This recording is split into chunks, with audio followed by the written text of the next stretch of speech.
प्रेरणादायक कहानी। मैंने उसे ईंट का जवाब पत्थर से दिया। अच्छा हुआ जैसे को तैसा मिला। यह कुछ वाक्य हैं जो बताते हैं कि किसी व्यक्ति ने सामने वाले व्यक्ति से वैसा ही या उससे भी बुरा व्यवहार किया होगा जैसा सामने वाले व्यक्ति ने उसके खुद के साथ किया होगा, यानी कि बुरे शब्द के बदले उससे भी ज़्यादा बुरे शब्द कहना, हिंसा के बदले और ज़्यादा हिंसा करना, बदला लेना। दोस्तों, गांधी जी ने एक बार कहा था कि आँखों के बदले आंखें ली जाए तो पूरा देश अंधा हो जाएगा। बदला लेने का सिलसिला कभी नहीं थमता और बदला लेने से या हिंसा करने से किसी का भी कोई फायदा नहीं होता। इन सब बातों को बताते हुए मुझे एक कहानी याद आ रही है। आइए पढ़ते हैं और इस बात को और भी गहराई से समझते हैं। जापान में किसी एक गांव में एक बहुत ही ज्ञानी और समझदार जैन मास्टर रहा करते थे। लोग बड़ी दूर दूर से उनके दर्शन और अपनी समस्याओं का हल पाने के लिए उनकी सलाह लेने आया करते थे। जब कोई प्रख्यात हो जाता है तो उसके चाहने वाले की तादाद बढ़ जाती है, लेकिन यह सब बात भी सच है कि उसके विरोधी भी पैदा हो जाते हैं। एक दिन मास्टर अपने एक अनुयायी के साथ सुबह सुबह गांव में सैर करने के लिए निकलते हैं। अचानक जैन मास्टर का एक विरोधी उनके सामने आकर खड़ा हो जाता है। विरोधी न जाने किस बात से गुस्सा है, वह जैन मास्टर के सामने खड़ा होकर उनके मुंह पर ही उनको बहुत बुरा भला कहता है। जैन मास्टर अपने उस विरोधी की आंखों में देखते हैं, उसके कड़वे शब्द सुनते हैं, लेकिन उनके चेहरे के हाव भाव से ऐसा बिल्कुल भी नहीं दिखाई देता है कि उन्हें उसकी बातों का बुरा लग रहा हो। उल्टा वह अपने विरोधी की तरफ देखकर मुस्कुराने लगते हैं।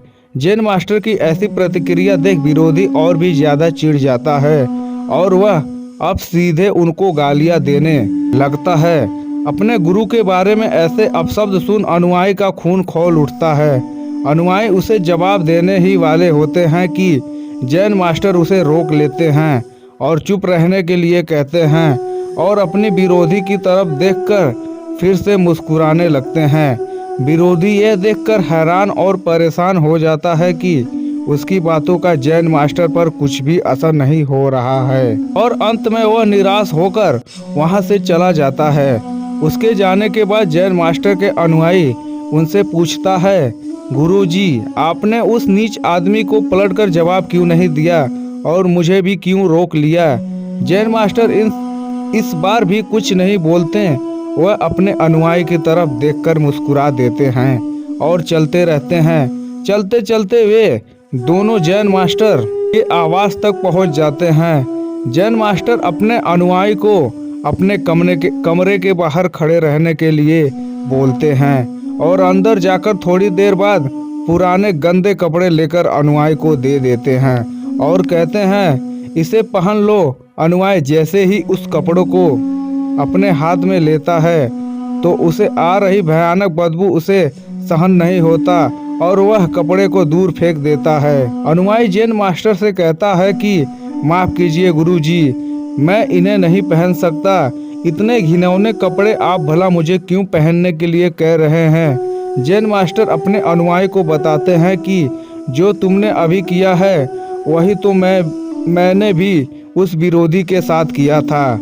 उसने जो भी घिनौने शब्द मुझे दिए थे मैंने उन्हें लिया नहीं। अगर मैं उन्हें ले लेता तो उनका असर तुम्हें मेरे हाव भाव और मेरे चेहरे पर नजर आता, ठीक वैसे ही जैसे इन बदबूदार कपड़े को पहनकर तुमने भी बदबू आने लगी। उसी तरह अगर उसके अपशब्द ग्रहण कर लेता तो मेरे अंदर से गुस्सा आने लगता। अनुयायी को अपने गुरु की बात अच्छे से समझ में आ गई और उसको उस दिन यह विश्वास हो गया कि गुरु जो चुना वो सबसे श्रेष्ठ हैं।